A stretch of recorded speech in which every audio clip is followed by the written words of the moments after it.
नमस्कार, मैं कमलेश कबीर आपका एक बार फिर स्वागत करता हूँ इस नए एपिसोड में। आज हम बात करेंगे राहुल गांधी की प्रेस कॉन्फ्रेंस की। और राहुल गांधी की जो प्रेस कॉन्फ्रेंस थी, उससे पहले जो हवा बनाया जा रहा था, लग रहा था कि वो आज कुछ बहुत बड़ा धमाका करने वाले हैं, लेकिन ऐसा कुछ हुआ नहीं, खोदा पहाड़ निकली चुइयाँ। ये ठीक वैसे ही हुआ क्योंकि आज फिर उन्होंने जो है वो अडानी को लेके अटैक किया है। और अटैक जो है वो सीधा प्रधानमंत्री नरेंद्र मोदी के ऊपर किया गया। और उससे पहले जो है वो भारत जो सरकार थी, उन्होंने जो है एक संसद का जो है वो विशेष सत्र बुलाने के लिए एक प्रस्ताव रखा। और उस प्रस्ताव में उन्होंने बताया कि अगले मंथ में जो है वो 5 दिन के लिए जो है 18 से और 22 सितंबर तक जो है वो संसद का विशेष सत्र बुलाया जाएगा। आनन-फानन में जो है वो कांग्रेस पार्टी ने जो है वो प्रेस कॉन्फ्रेंस की। और प्रेस कॉन्फ्रेंस से बड़ी उम्मीदें लगाई जा रही थी क्योंकि ये प्रेस कॉन्फ्रेंस जो है वो ठीक इंडिया गठबंधन की मीटिंग से जो मुंबई में हो रही है, उससे ठीक पहले जो है ये प्रेस कॉन्फ्रेंस की गई। और प्रेस कॉन्फ्रेंस का मुद्दा था अडानी ग्रुप। और अडानी जो है उसका मोदी के साथ क्या रिश्ता है, मोदी उसके ऊपर जांच क्यों नहीं करता। ये तमाम तरह की चीजें थी जो उसमें उठाया गया। लेकिन कोदापाड़ निकली चुया, ऐसा मैं इसलिए कह रहा हूँ क्योंकि उन्होंने आज फिर एक बार फिर जो है वो बाहर के कोई न्यूज़पेपर है, उन न्यूज़पेपर का जो है हवाला देते हुए उन्होंने कहा कि देखो जी, आज करप्शन हुआ है और ये इतना घोटाला है और इसमें जो है प्रधानमंत्री मोदी जो है वो सीधे तौर से मिले हुए हैं। लेकिन सबसे पहले जो है, आज हम इसकी सच्चाई की बात करते हैं, इसकी पड़ताल करते हैं कि इसमें कितनी सच्चाई है और ये रिपोर्ट्स एक्चुअल में है क्या, और कौन से वो न्यूज़पेपर की बात कर रहे हैं। तो ये जो रिपोर्ट है, वो जो है, वो रिपोर्ट है ओसीसीआरपी। ओसीसीआरपी जो है, ये एक ऑर्गेनाइजेशन है। और ये ऑर्गेनाइजेशन जो है, वो पहले से जो है, जो जिसको बोलते हैं कि प्लानिंग करके और जो करप्शन किया जाता है, उसके प्रोजेक्ट पे वो रिपोर्ट तैयार करती है। और उसकी जो रिपोर्ट है, उस रिपोर्ट में जो है, वो बात सामने आई है कि अडानी जो ग्रुप है, उसने जो है वो गुपचुप तरीके से जो है अपने खुद के ही शेयर खरीदे और फिर उसके बाद में उन्होंने उसपे मोटा मुनाफ़ा कमाया। तो ये जो रिपोर्ट है, ये ओसीसीआरपी की रिपोर्ट है। और ये है कि इससे जो गुपचुप तरीके से जो शेयर जो खरीदे थे, उसको स्टॉक एक्सचेंज में जो है वो निवेश किया गया और वहाँ से जो है वो अडानी ग्रुप ने लाखों की इनकम जनरेट की। अब ये जो मुद्दा है, ये मुद्दा कब का है, सबसे पहले हम इसकी भी बात करेंगे। तो ये जो मुद्दा है, ये अडानी ग्रुप की जो मॉरिशस के जो ट्रांज़ैक्शन है, मॉरिशस में जो ट्रांज़ैक्शन हुए, उसको लेके हैं। और ये ट्रांज़ैक्शन जो है वो 2013 से 2017 के बीच में किए गए थे। और 2013 में जो है वो यूपीए की सरकार थी। और उसके बाद में 2014 के बाद में जो है, वो एनडीए की सरकार आई। और अभी जो है वो 2023 चल रहा है और 2023 भी जो है, अगस्त ऑलमोस्ट जा चुका है और सितंबर की ये बात चल रही है। और इसमें जो दो मुख्य तौर से जो दो न्यूज़पेपर जिसकी हम बात कर रहे थे, एक था गार्जियन और दूसरा जो है वो है फाइनेंशियल टाइम्स। ये दो अखबारों के हवाले से जो है वो राहुल गांधी ने प्रेस कॉन्फ्रेंस की थी। और उन अखबारों का जो है हवाला देते हुए उन्होंने जो है ये रिपोर्ट जो है वो प्रेस कॉन्फ्रेंस में सामने रखी थी। और इसमें ये जो है, इसमें ये खुलासा किया गया था कि जो मॉरिशस में जो है, वो 2 जो है निवेशक है, उनके उन्होंने खुले तौर से जो है वो उसने दावा किया है। और दोनों के नाम क्या है, वो भी हम समझ लेते हैं। उन दोनों के नाम है, एक है नसीर अली और दूसरा जो है वो है चाइनीज़ बंदा है चांगचुंग लिन। और ये दोनों जो है, इस रिपोर्ट्स में ये बताया गया है कि ये दोनों जो है वो अडानी के जो है वो बिज़नेस पार्टनर्स है, ये राहुल गांधी का कहना है। लेकिन रिपोर्ट्स की सच्चाई क्या है, इसकी वास्तविकता थोड़ी-सी अलग है, जिसको थोड़ा-सा छुपाया गया भी है। और ये ठीक वैसे ही है जैसे हिंडनबर्ग, क्योंकि अडानी ग्रुप का भी जो है वो इसके ऊपर स्टेटमेंट आ चुका है कि ये जो है, ये शॉर्ट सेलिंग जो कंपनी थी हिंडनबर्ग, जिसकी जो है वो 24 जनवरी को जो है वो एक रिपोर्ट आई थी। और उस रिपोर्ट के बाद में ये सबको पता था कि जो हिंडनबर्ग जो है वो एक ऐसी ऑर्गेनाइजेशन, एक ऐसी कंपनी है जो शॉर्ट सेलिंग करती है और मुनाफा कमाती है। और उसने ऐसे ही जो है वो कई कंपनियों को जो है वो बर्बाद कर दिया। और अमेरिका में जो है वो उसके ऊपर केस भी चल रहा है। तो ये ठीक उसी तरह का एक है। और इसमें जो है, ये अडानी ग्रुप ने सीधा-सीधा जो है वो सोरोस ग्रुप को जो डायरेक्ट अटैक किया है कि ये उनकी ही एक साजिश का हिस्सा है। और साजिश क्यों कहा है?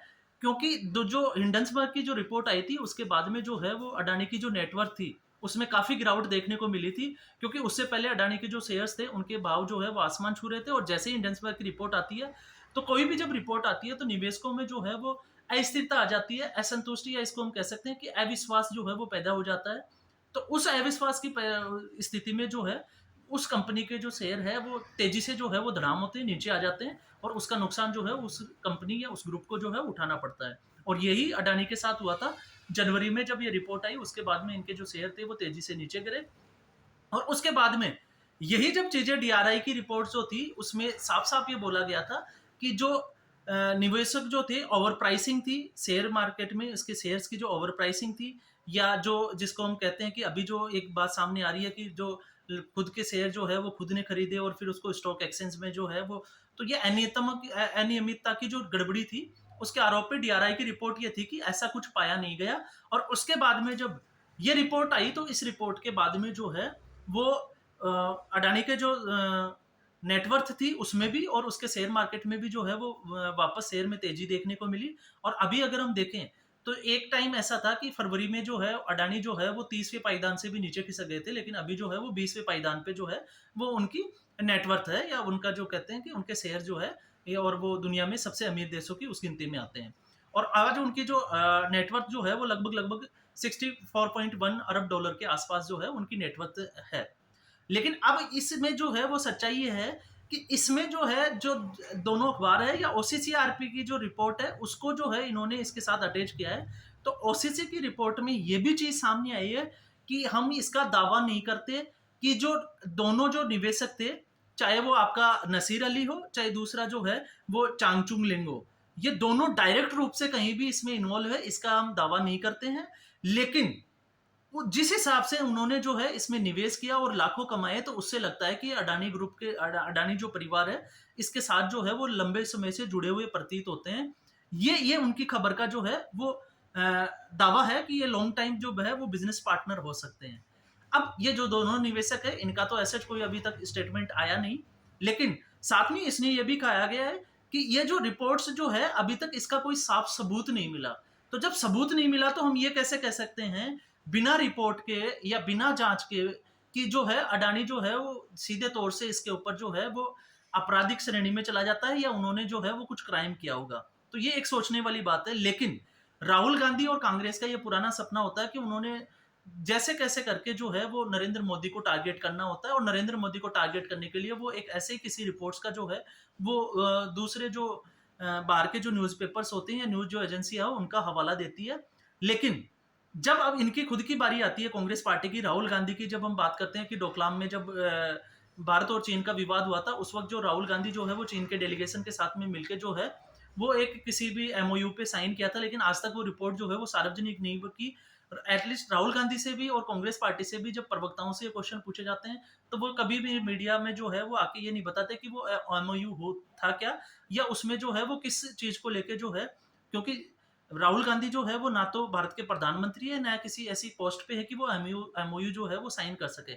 साथ में अगर ये दूसरे बाहर के जो विदेशी मीडिया और न्यूज़पेपर्स का अगर हवाला देते हैं, तो फिर अभी जो है वो न्यूज़ क्लिक का जो है एक रिपोर्ट आई थी जिसमें ये भी बताया गया था कि बहुत सारे जो मीडिया है, वो मोदी को बदनाम करने के लिए भारत की छवि को जो है वो ग्लोबली बदनाम करने के लिए जो है वो एक एजेंडा चलाया जा रहा है और उनको जो है वो चाइना जो है वो पैसे देता है। तो उसपे भी जो है ये कांग्रेस पार्टी और राहुल गांधी जो है वो चुप्पी साध लेते हैं। लेकिन वो उन्हीं मुद्दों पे जब सामने आते हैं कि इसमें जो है वो कैसे ट्विस्ट लाया जाए कि कैसे जो है वो लोगों के दिमाग में ये डाला जाए कि मोदी सरकार जो है वो करप्शन में लिप्त है या वो करप्शन से जुड़ी हुई है। जबकि आज तक ऐसा कोई चीज़ जो है वो साबित नहीं कर पाई और लगातार ये जेपीसी की माँग करते हैं, लेकिन सुप्रीम कोर्ट ने भी जो है ये जो है मुद्दा चल रहा था और इस मुद्दे पे जो है अभी तक ऐसा कोई रिपोर्ट नहीं आई कि अडानी जो ग्रुप है उसमें जो है वो अनियमितताएँ या गड़बड़ियाँ जो है वो पाई गई है या कितना पैसा जो है वो किसको दिया गया, कितना ट्रांज़ैक्शन किया गया। तो वो तमाम तरह की चीज़ें। तो ये तो एक आनन-फानन में की हुई प्रेस कॉन्फ्रेंस थी, जिसका जो है वो वास्तविकता के साथ कितना लेना-देना है, ये आगे की जो रिपोर्ट्स है। क्योंकि अभी जो है वो दावा किया गया है और वो भी ओसीसीआरपी के थ्रू 2 भारतीय मीडिया नहीं, ये विदेशी मीडिया के थ्रू जो है वो दावा किया गया है और वो जो मीडिया है, वो खुद भी ये कहता है कि इसके पुख्ता जो है वो कोई सबूत नहीं है, ये ओसीसीआरपी की रिपोर्ट है। लेकिन फिर भी हमने प्रेस कॉन्फ्रेंस करनी है और प्रेस कॉन्फ्रेंस में जो है वो अडानी ग्रुप पे और अडानी के साथ में जो है मोदी की जो मित्रता है उसके ऊपर हमने सवालिया निशान उठाना है। लेकिन जब इनसे ये क्वेश्चन किया जाता है कि राजस्थान और छत्तीसगढ़ में अडानी जब निवेश कर रहे हैं तो फिर आप अडानी की कंपनियों के साथ निवेश जो है वो क्यों लेके आ रहे हैं? क्योंकि ये तो अनियमितता में जो है वो पाई हुई या करप्टेड जो है वो कंपनियां हैं जो भ्रष्टाचार फैला रही है या जो पैसा है उसको हाँ, इस प्रेस कॉन्फ्रेंस का ये पार्ट था कि राहुल गांधी ने ये भी कहा कि भारत का जो पैसा है वो लगातार बाहर भेजा जा रहा है। बाहर भेजा नहीं जा रहा। इस ओसीसीआरपी की रिपोर्ट में है कि ये जो जो निवेशकों ने जो ये स्टॉक एक्सचेंज में जो पैसा लगाया, ये 2013 से 17 के बीच में लगाया गया था। तो इसमें पैसा भेजा गया था और पैसा भेजा जा रहा है, इन दोनों में फ़र्क है, इसको भी हमें समझने की ज़रूरत है। क्योंकि 2017 से 2023 आज जो है वो 3 साल जो है वो होने को आ गए और ये सॉरी 6 साल होने को आ गए और ये 6 साल पुरानी बात है और ये उस टाइम की बात है जब 2013 में इसकी जब शुरुआत होती है, तो उस वक़्त जो है वो सेंटर में जो है वो यूपीए की सरकार थी, मनमोहन सिंह की सरकार थी। तो तब ये जाँच नहीं हुई। अब जो है ये मुद्दा सामने आया है तो इसकी ठीक है, अगर ऐसी कोई अनियमितता पाई जाती है तो उस पे जाँच होनी चाहिए और जाँच होने के बाद में ही जो है ऐसे किसी स्टेटमेंट्स पे आना चाहिए क्योंकि 2019 में भी हमने देखा था कि आनन-फानन में राफेल के लिए जो है वो मुद्दा उठाया गया था कि ये भ्रष्टाचार है और मोदी जो है वो चोर है और फिर उसका जो है वो खामियाजा कांग्रेस पार्टी को भुगतना पड़ा था और अभी भी वही सिचुएशन जो है इलेक्शन से पहले फिर वही चीज़ें सामने आ रही है और दूसरा जो है वो इंडिया अलायंस को मजबूत दिखाने के लिए भी हो सकता है ये एक विक्टिम कार्ड हो, एक प्रयास किया जा रहा हो कि हम लोग जो है वो देखो जी एक गठबंधन बना रहे हैं और ये जो गठबंधन है, ये कभी नहीं बताएँगे कि ये भ्रष्टाचारियों का गठबंधन है क्योंकि इसमें से लालू यादव की अगर हम बात करें, राहुल गांधी, सोनिया गांधी खुद जो है वो नेशनल हेराल्ड केस में, आम आदमी पार्टी जो है उसके 2-2 मंत्री जेल में है, खुद भ्रष्टाचारी जो क पार्टियाँ हैं वो आपस में जुड़ी हुई है। तो ये देश और दुनिया को ये बताना चाहते हैं कि देखो जी हम लोकतंत्र बचाने के लिए और भ्रष्टाचार जो जब तक अगर ये भ्रष्टाचार मोदी सरकार को या भाजपा की जो सरकार है एनडीए की, उसको जब तक ये भ्रष्टाचार जो है, इसको साबित नहीं करते तब तक ये एक माहौल बनाने की कोशिश होती है भ्रष्टाचारी की क्योंकि ये तब तक जीत नहीं सकते जब तक कि कोई एलिगेशन या ठोस सबूत नहीं हो क्योंकि उसके बाद में हो सकता है कि जनता का जो है वो मन बदल जाए लेकिन अभी तो ऐसा कुछ जो है वो लगता हुआ प्रतीत नहीं होता है। तो ये जो है वो राहुल गांधी की आनन-फानन में की हुई एक प्रेस कॉन्फ्रेंस थी, एक स्टंट था। अब आने वाले दिनों में ये स्टंट कहाँ तक जाता है, ये एक देखने वाली बात होती है, इसमें जाँच बैठती है या नहीं बैठती है। लेकिन हाँ, ये ज़रूर है कि ये स्टेटमेंट ये दिखाता है कि ये जो है वो अलायंस को मजबूत करने के लिए और लोगों में जो है जो एनडीए की सरकार है, उसके खिलाफ अविश्वास पैदा करने की एक साजिश का एक हिस्सा सा है। तो दोस्तों, आज के एपिसोड में बस इतना ही। फिर एक नए मुद्दे के साथ में हाजिर होंगे, तब तक के लिए आप सभी को धन्यवाद।